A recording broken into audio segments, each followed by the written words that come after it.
പറഞ്ഞു ഈ കോമാളിത്തരം കാണിച്ചു നടക്കാതെ നീ ഇതിലൂടെ പൊക്കോണം എന്നും പറഞ്ഞാണ് എന്നെ പറഞ്ഞത്. പക്ഷേ എൻ്റെ ഒരു സുഹൃത്തുണ്ട്, ഫേമസ് ആയിട്ടുള്ള ആൾ, അനീഷ് കുറിയൻ എന്ന് പറഞ്ഞു. പുള്ളിക്കാരൻ ഈ സമീപത്തുള്ള എവിടെയെങ്കിലും അമ്പലങ്ങളിൽ നാടകക്കാർ താമസിക്കുമോ മിക്സ് താമസിക്കുകയോ ഒക്കെ ചെയ്യുകയാണെന്നുണ്ടെങ്കിൽ പുള്ളി പോകും. എന്നിട്ട് അവരെ വിളിച്ചുകൊണ്ട് അല്ലെങ്കിൽ പുള്ളിയുടെ വണ്ടിയെ തന്നെ വീട്ടിൽ വരും. വീട്ടിൽ അറിയാൻ പറ്റത്തില്ല. ഞാൻ ഈ സീസൺ സമയമായി കഴിഞ്ഞാൽ ഞാൻ കിടക്കുന്ന മുറിയുടെ ഒരു ഗ്ലാസ് തുറന്നിട്ടേക്കും. അവിടെ ഒരു വടി ഇരിപ്പുണ്ട്. ഒരു ജുബ്ബയും മുണ്ടും മടക്കി കവറിനകത്തിട്ട് അലമാരിക്കകത്ത് വരുമ്പോൾ ഇതിങ്ങനെ വരും. ഇവന് ജനലിങ്ങനെ തുറന്നിട്ട് കമ്പിട്ട് ഇങ്ങനെ കുത്തും.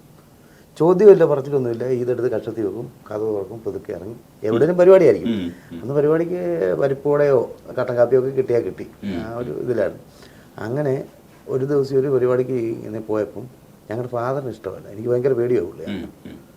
ഞാൻ എൻട്രി ആയി, സ്കിറ്റ് നടന്നുകൊണ്ടിരിക്കുകയാണ്. ഞാൻ എൻട്രി ആയി ഡയലോഗ് പറയാൻ ഇങ്ങനെ വരുമ്പോൾ ഞങ്ങളുടെ ഫാദർ ഫ്രണ്ടിൽ വടിയും കൊണ്ട് ഇങ്ങനെ നിൽക്കുന്നു. ഞാൻ ഈ ഡയലോഗ് പറയാൻ ഇറങ്ങി പുറകെ കൂടെ ഓടി.